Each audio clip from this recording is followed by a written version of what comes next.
Hello, c'est Julie de la chaîne Venez on fait et cette semaine, on va refaire la couture. Cette semaine, nous allons faire le sac banane bleu d'Auvergne de la chaîne Couture Enfant, pour laquelle il y a déjà un tuto vidéo qui est juste ici. Donc évidemment, vous vous doutez bien que je ne vais pas refaire un tuto par-dessus un tuto déjà existant, surtout que celui-là est très cool et très détaillé. Mais la petite particularité que j'avais envie de m'imposer, c'est de le faire avec un maximum de récup et de seconde main. Vous commencez à me connaître, maintenant vous savez que j'aime beaucoup faire de la récup et que je ne jure un peu que par ça, donc je me suis dit que c'était un challenge assez rigolo à effectuer. Surtout que j'ai plein de trucs chez moi qui traînent et qu'en fait je ne vois pas l'intérêt d'aller acheter de nouvelles choses avant d'avoir au moins écoulé ce stock là. Donc je vais déjà vous parler un petit peu de ce que je vais utiliser comme matériel de cette fameuse seconde main et pourquoi est-ce que c'est de la récup. Qu'est-ce qu'on va sauver comme objet aujourd'hui, c'est super important comme question.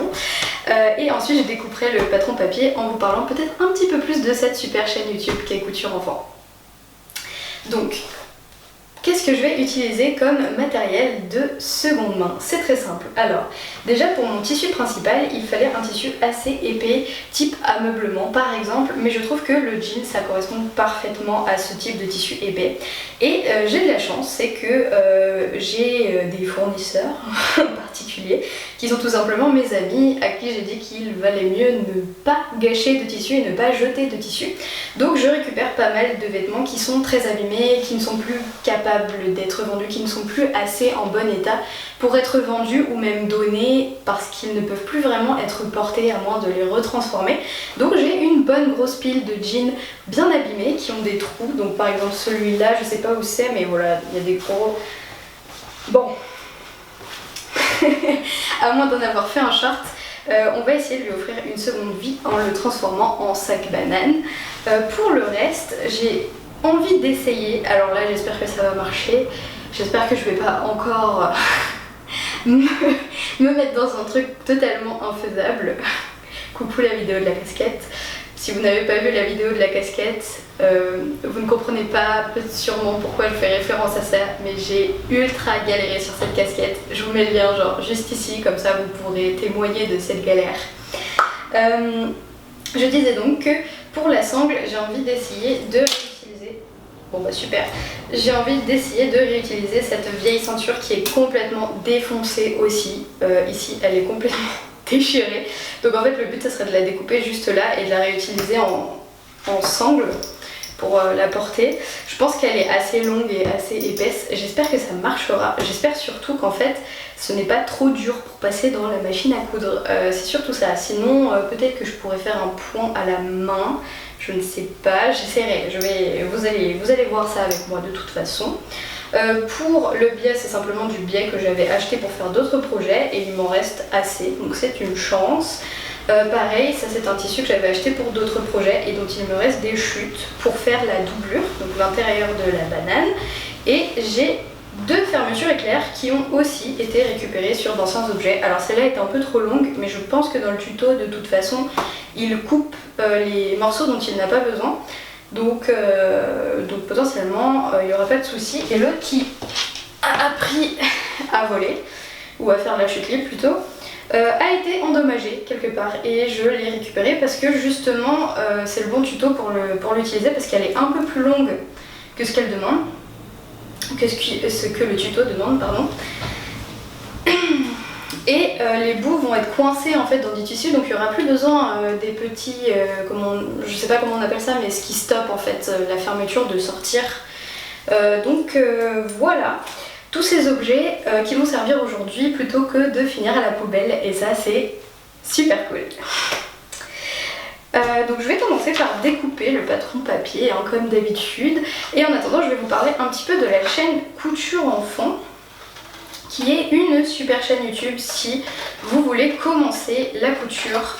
Comme le dit le titre, il y a beaucoup de tutos qui sont axés couture pour faire des vêtements d'enfants. Donc si vous avez des enfants et que votre but d'apprentissage de la couture c'est pour notamment leur faire des vêtements, je pense que c'est la bonne chaîne YouTube à aller visiter, mais moi qui n'ai pas d'enfant, j'y ai aussi trouvé beaucoup de documentation très utile, notamment quand j'ai commencé, parce qu'il y a aussi beaucoup de tutos pour des accessoires, comme par exemple des bandeaux cheveux, des portefeuilles, des petites pochettes, des caisses de rangement, tout ce genre de choses. Et aussi, mais alors ça c'est trop pratique, c'est des petites vidéos explicatives sur des techniques qui sont très utiles, comme par exemple poser du biais, poser de la fermeture éclair, mettre un bouton pression, ce genre de trucs qui peuvent nous servir dans d'autres patrons ou d'autres tutos où c'est pas spécifié.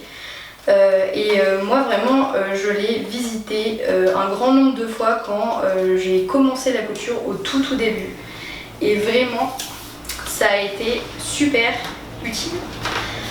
Pour ce qui est du patron en particulier, comme je l'ai évoqué au début de la vidéo, il y a à la fois un tuto vidéo qui est très détaillé, c'est vraiment trop pratique, je pense qu'en fait ça laisse pas place à l'erreur du coup.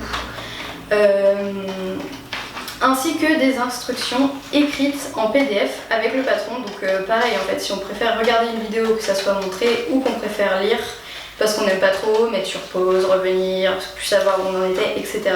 Et bah c'est tout à fait possible et ça c'est super cool. Le tuto dure une quarantaine de minutes environ, je l'ai regardé en entier avant de commencer, évidemment.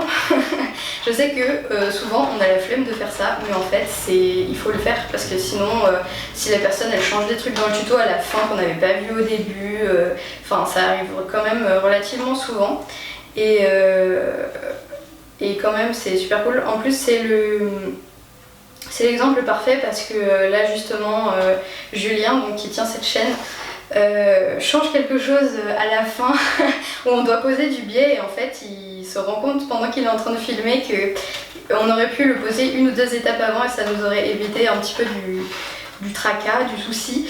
Donc voilà, regardez vos tutos avant de vous lancer dedans. Je sais qu'on a envie de se lancer dedans à corps perdu, je suis la première à avoir envie de faire ça, mais mauvaise idée. Concernant le sac banane, il est au coût de 3,90 € sur le Couture Shop, qui est donc la boutique en ligne associée à la chaîne YouTube Couture Enfant. C'est un prix que je trouve tout à fait raisonnable et parfait, surtout que cette petite banane existe en deux tailles, la taille enfant et la taille adulte. Donc là je suis en train de découper la taille adulte. D'ailleurs j'ai peur qu'elle soit un peu grande.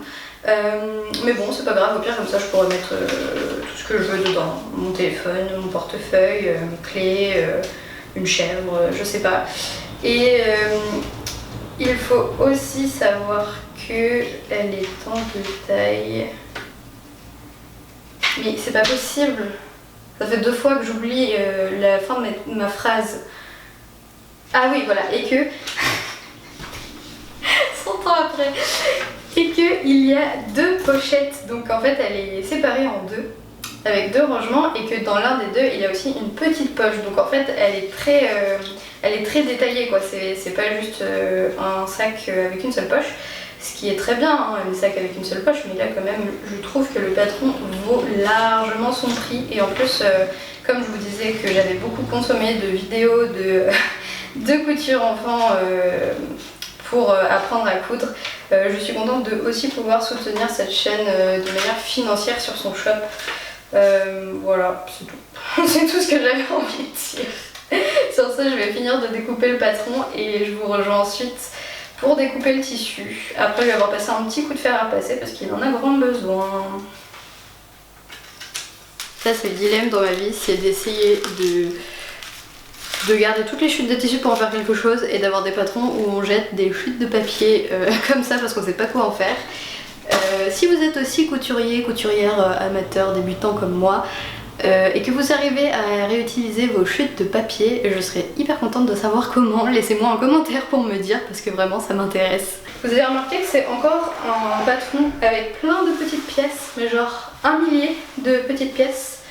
Je crois qu'il a dit qu'il fallait qu'il y en ait 21 à la fin, ou 19, je sais plus, un truc comme ça. Je me suis dit encore un petit patron avec 1000 petits trucs de couture à faire. Mais ça va être trop bien, ça fait un bon moment que j'ai envie de me faire un petit sac banane.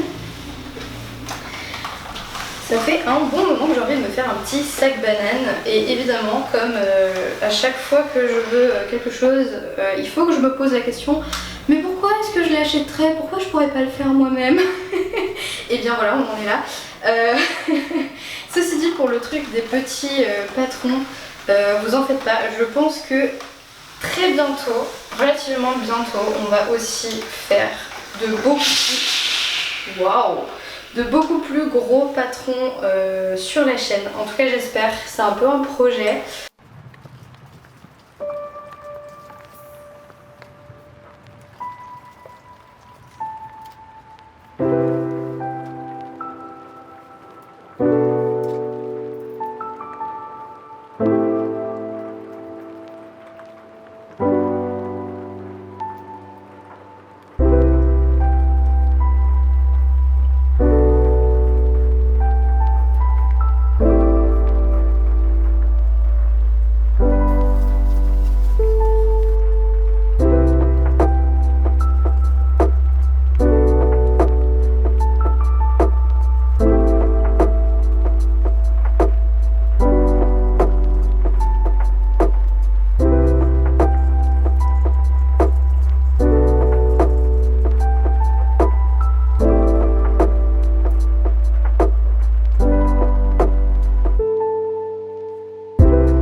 Ok, donc là je viens d'étaler par terre mon tissu que j'avais prévu pour la doublure et en fait je suis trop déçue parce que j'en ai pas assez pour faire toutes les pièces.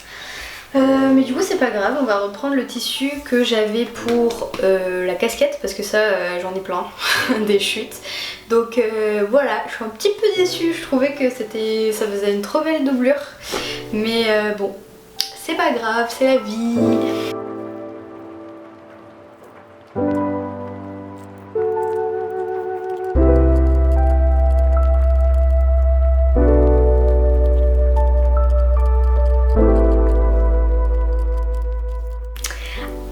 J'ai fini de tout découper et j'ai reporté les petits marquages, donc ça c'est important, vous savez c'est sur les patrons vous avez des petites marques, donc là fallait les remettre.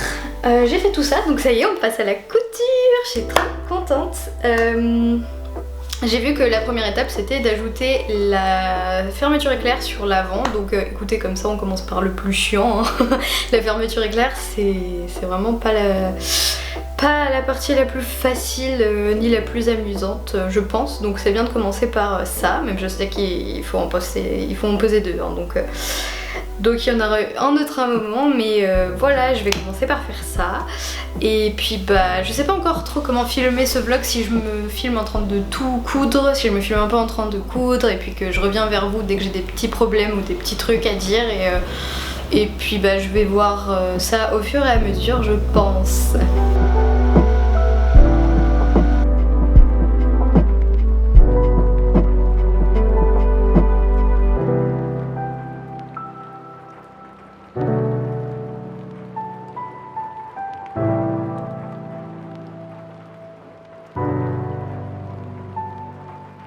J'en suis à la fin de la première étape, on va dire les premiers assemblages. Donc ça ressemble à ça pour l'instant, donc là c'est le devant, il y a le tissu principal et la doublure qui sont assemblés à la fermeture éclair et qui sont surpiqués genre ici tout au bord. Et là ça va être le moment du stress, le premier moment du stress. Il y en aura peut-être d'autres, on sait pas. Parce qu'en fait il va falloir coudre les petites parties qui sont sur les côtés, donc ça ressemble à ça, et en fait il faut les coudre ici sur les côtés comme ça par dessus la fermeture éclair. Comment vous dire que là le stress de casser l'aiguille dans les dents de la fermeture éclair va être à son paroxysme, mais alors vraiment j'ai trop peur de faire ça. Lui dans le tuto ce qu'il fait c'est que du coup il coud jusqu'à arriver à la fermeture éclair, et arrivé à la fermeture éclair il le fait à la main avec la roulette pour vraiment viser où est-ce que l'aiguille va tomber entre les dents pour pas que ça tape sur une dent. Et vraiment j'ai trop peur de casser mon aiguille. Mais bon, il faut bien passer par là. Alors écoutez, c'est parti, on va y aller.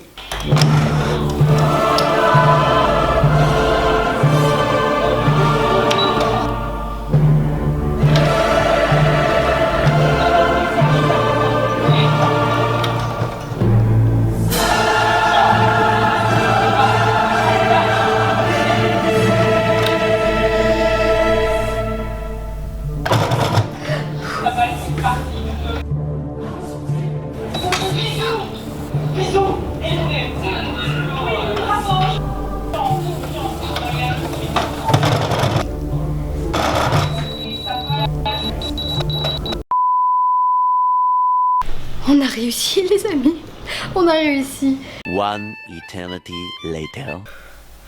Oh putain. Ouais, ça se voit qu'on est dimanche matin, il y a une vibe de dimanche matin là. Et donc, qu'est-ce que je voulais dire? Ah oui, alors, vous savez pas ce que j'ai découvert. Ah non mais...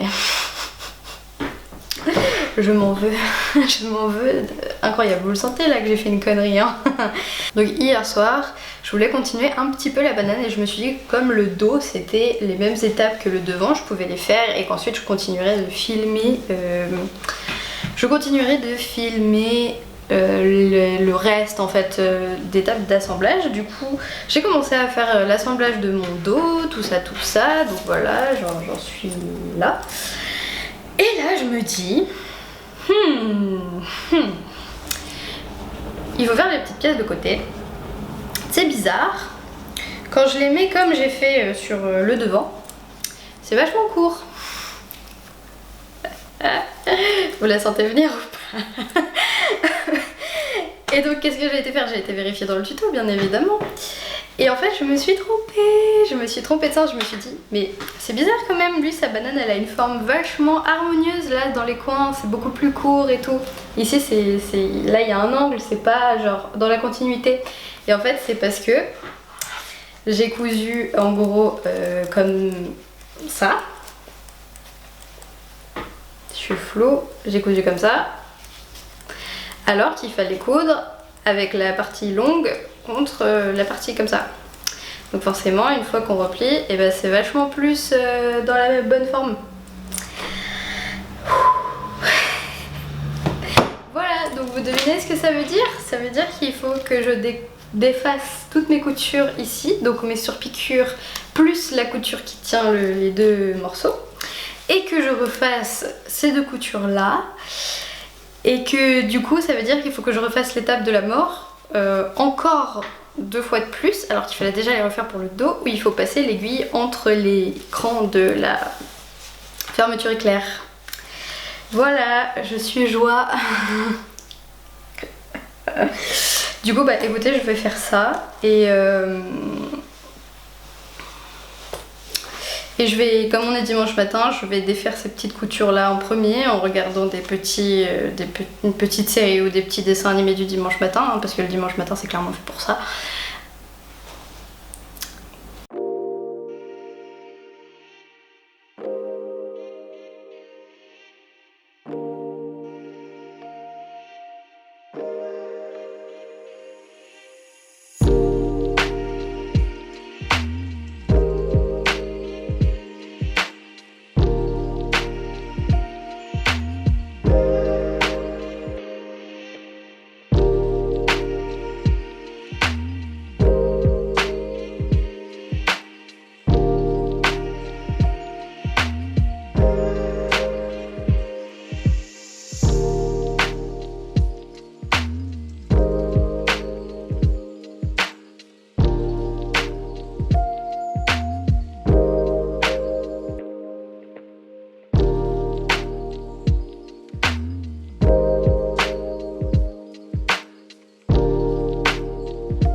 ça y est, j'ai assemblé les parties différentes. Alors, déjà j'ai fini de découdre et de recoudre la partie pour le devant. Le point positif, c'est que du coup je me suis vachement plus appliquée sur mes surpiqûres et que maintenant elles sont beaucoup plus propres qu'avant. Donc voilà, c'est une façon de se consoler. Et aussi j'ai fait plus attention à ce que je vous disais au niveau de la fermeture éclair ici. Et il n'y a plus le petit trou parce que j'avais pas assez resserré la fermeture éclair avant de la coudre. Donc voilà. Ensuite, j'ai également fini de coudre le dos de la banane. Et la doublure qui a une petite poche ici. Et maintenant, en fait, il reste très peu d'étapes pour finir la banane, donc on va avoir bientôt fini. C'est trop cool. Il va rester une grosse difficulté. C'est est-ce que je vais réussir à coudre ma ceinture comme sangle? Est-ce qu'elle n'est pas trop épaisse pour la machine à coudre? J'ai encore très peur de ça.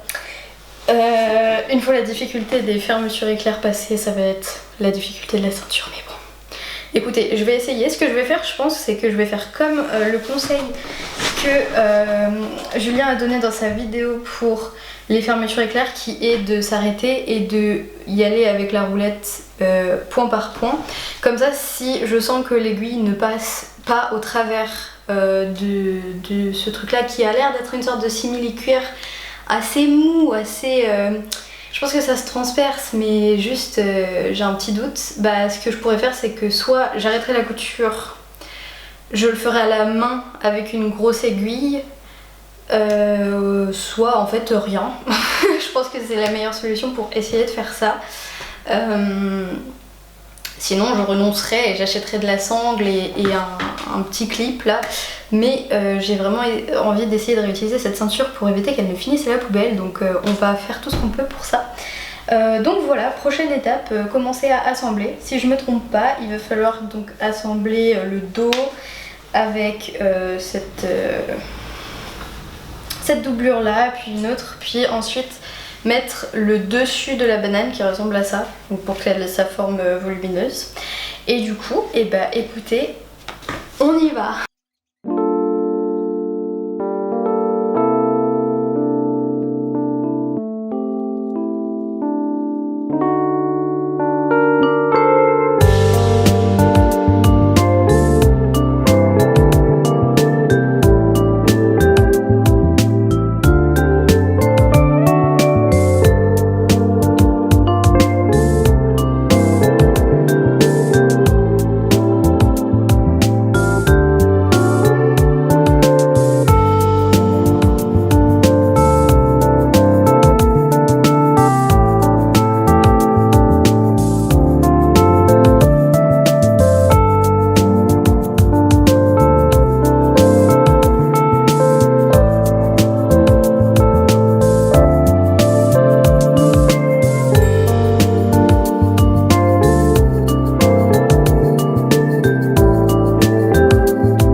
De l'épreuve finale, c'est-à-dire poser les sangles. Alors vraiment, j'espère que ça va aller. Alors je pense que ce que je vais faire à la limite, c'est que je vais découper ça déjà pour commencer, parce que bon, là j'ai pas trop le choix. Normalement il faut qu'il y ait une sangle qui fasse une certaine longueur et l'autre une autre certaine longueur, mais là elle est complètement pétée ici, donc écoutez, ça sera ici. De toute façon j'ai regardé déjà, normalement c'est assez long, parce que déjà je peux l'accrocher comme ça, et là en plus il y a la longueur de la banane, donc ça devrait aller. À la limite je découpe un petit bout et je le passe tout seul dans la machine à coudre pour voir si l'aiguille veut bien se planter dedans. Je vais faire tout doucement comme avec les fermetures éclair, avec la roulette, comme ça il n'y a pas de raison que l'aiguille se casse. Et puis ouais, je vais peut-être faire ça. Déjà je vais découper ça. Et vous savez quoi, je m'inquiétais pour pas grand chose, parce que au final, genre l'aiguille elle passe dedans au calme. On entend un peu le parce qu'elle va à travers des épaisseurs, mais en fait j'ai essayé avec la roulette, et après j'ai même essayé avec avec le truc normal, mais juste à vitesse très basse pour être sûr que si jamais il y a un problème je peux arrêter tout de suite. Et en fait ça passe très très bien. Genre mon appareil photo fait pas de focus sur les trucs très proches, donc je peux pas très très bien vous montrer. Mais bah franchement je pense que je vais juste essayer de passer à la machine normale du coup, finalement. Donc bah écoutez, c'est parti, on assemble les dernières parties et on finit cette petite banane. J'ai trop hâte de voir le résultat.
Alors j'ai eu une idée entre temps, en fait j'ai recoupé un petit peu les bords ici pour être sûre que quand je pose le biais, tous les bords bruts soient bien dedans. Et en fait je me suis dit, je vais tout simplement couper les ceintures plus courts.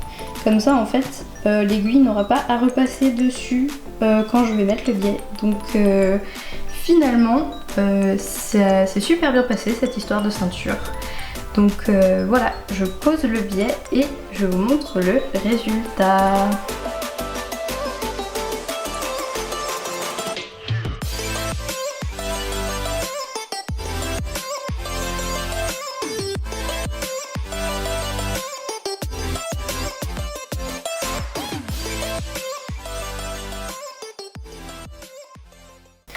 Et voilà les amis, cette vidéo est à présent terminée et j'espère qu'elle vous a plu. On aura sauvé un jean et une ceinture d'un départ définitif pour la poubelle et ça c'est super.